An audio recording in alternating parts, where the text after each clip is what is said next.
Freelance reporter with Oakland roots is being recognized in a major way for covering topics that are near and dear to his heart.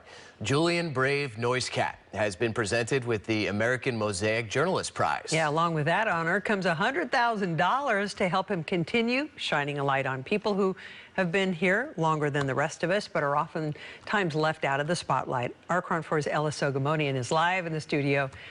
She's in the newsroom with details on the latest achievement. Hi, Ella.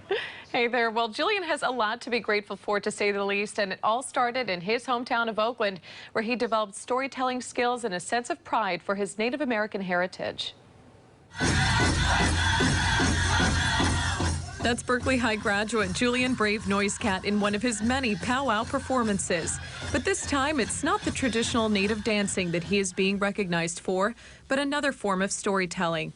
Noisecat is one of two freelance journalists awarded the $100,000 American Mosaic Journalist Prize for in-depth reporting about underrepresented groups in the U.S. I mean, it feels incredible. There is obviously, as a writer, a journalist, someone who does creative work, there are few things more rewarding than your colleagues telling you, hey, we see you and we appreciate what you're doing and we want you to keep pushing and keep producing good work. And, to have that come with the kind of monetary support that the Heising Simons Foundation is offering for the American Mosaic Journalism Prize, I was floored. Noisecat has elevated Indigenous stories that have appeared across a long list of major publications, including National Geographic, The Washington Post, and The Guardian. As an insider in a community, there are certain things that one might see or might be able to pick up on,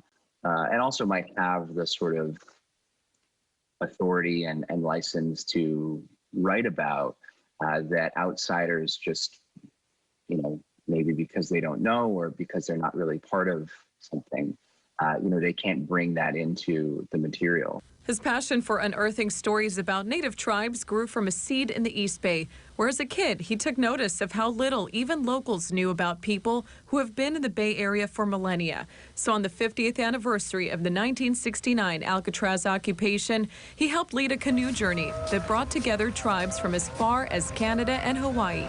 As he reflects on his success and career, Noisecat credits the historic Intertribal Friendship House in Oakland for helping him connect with his roots.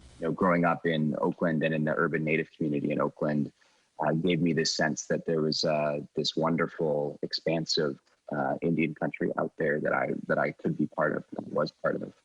And I don't think that it necessarily would have been the same if I had grown up in another place. So I definitely see that as part of my hometown. Well, congratulations to him. And Noisecat also reports on climate change and had a hand in the Green New Deal. He explains that as a Native American, he addresses a concern from the perspective of a people who have long been dedicated to protecting nature. Live in the newsroom, Ella Sogomonian, Chron 4 News.